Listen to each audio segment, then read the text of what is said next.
Alibaba was a woodcutter. He was from Persia in the Middle East. One day he was at work in the woods when he saw 40 men on 40 black horses.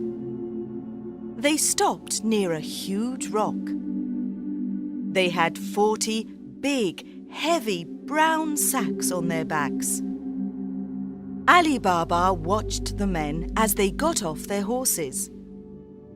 A tall man walked to the rock and said, "Open sesame!"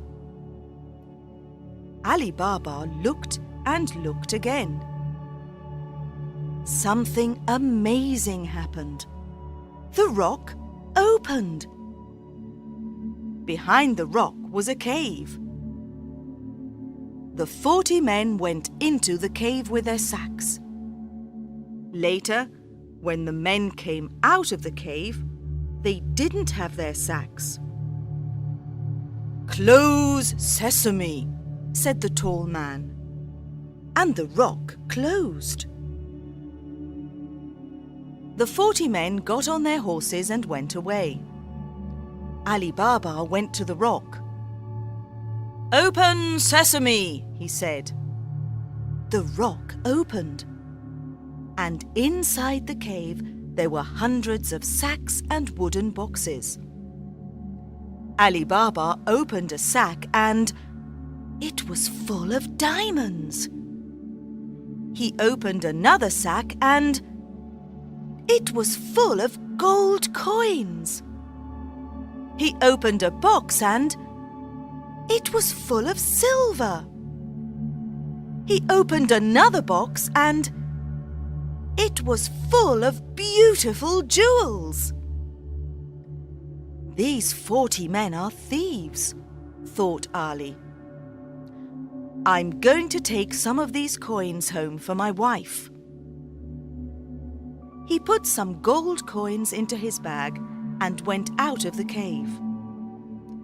"Close sesame," he said. The rock closed and he went home. Alibaba's wife, Nasreen, was in the kitchen. Alibaba told her about the 40 thieves and the treasure in the cave. "This is wonderful news," said Nasreen.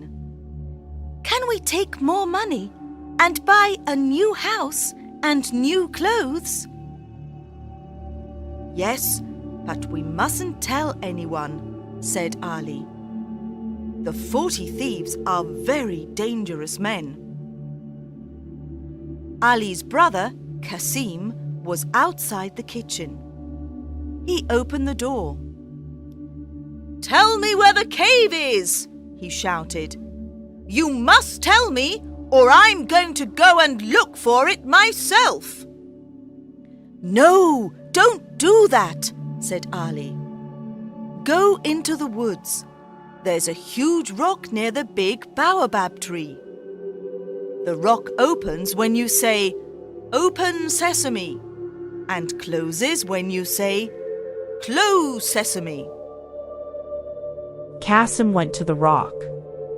"Open sesame," he said.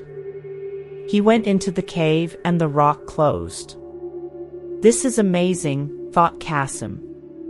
"Gold, silver, beautiful jewels." He had 3 big sacks with him and filled them with gold and silver and jewels. He stood in front of the rock and said, "Open wheat." But the rock didn't open. He said, "Open corn," but the rock didn't open.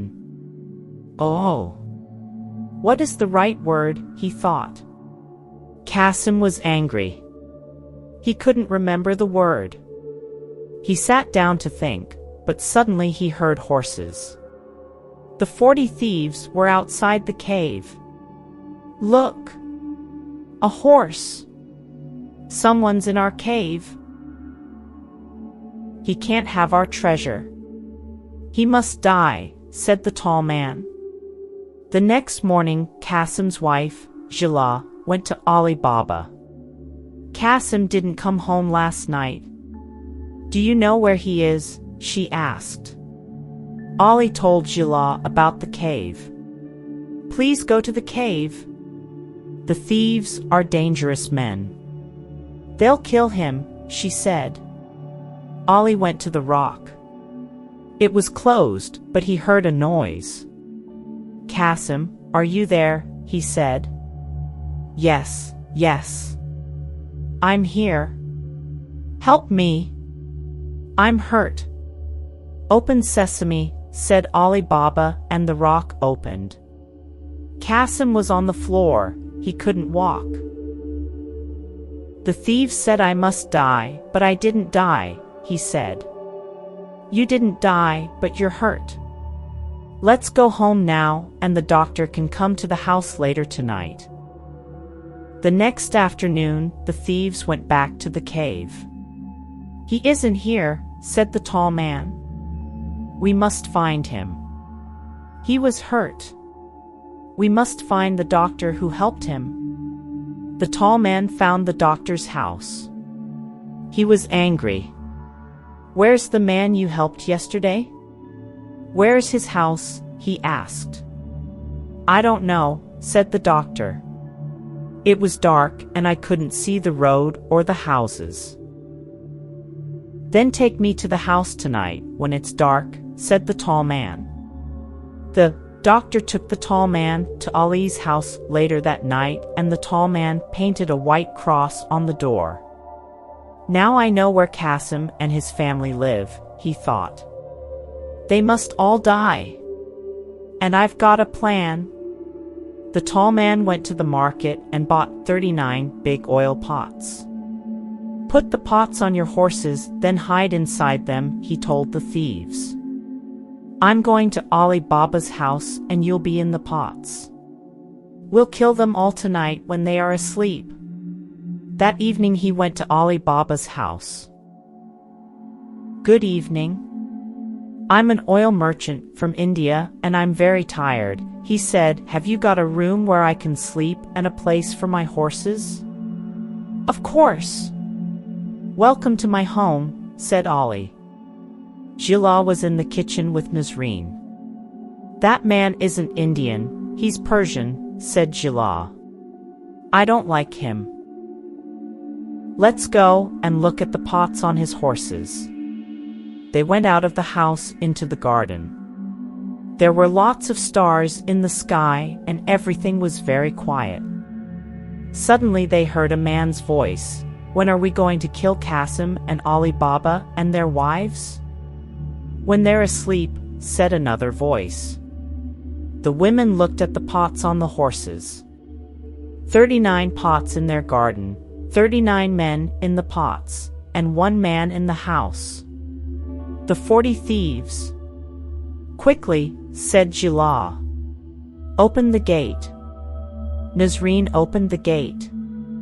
Shoo, shoo, go away. Shoo, shoo, go away, they shouted at the horses. The horses ran out of the garden.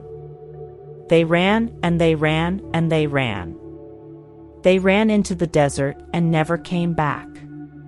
The tall man went into the garden when everyone was sleeping. His horses weren't there. His pots weren't there. His men weren't there. He ran out of the garden. He ran into the desert, but he couldn't see his horses or his men. He ran and he ran and he ran and he never came back. In the morning, Qasim and Alibaba woke up early and went into the garden. This is very strange, said Ali. The oil merchant isn't here, and his horses aren't here. Where are they? You men are very silly, said Nazreen. Yes, very silly, said Jila. The oil merchant from India wasn't an oil merchant from India. No, said Nazreen. He was the leader of the 40 thieves. Where are the 40 thieves now? Said Qasim. They ran into the desert, and let's hope they'll never come back, said Jila. Tomorrow you can go and get the treasure and we'll give some to everyone in the village.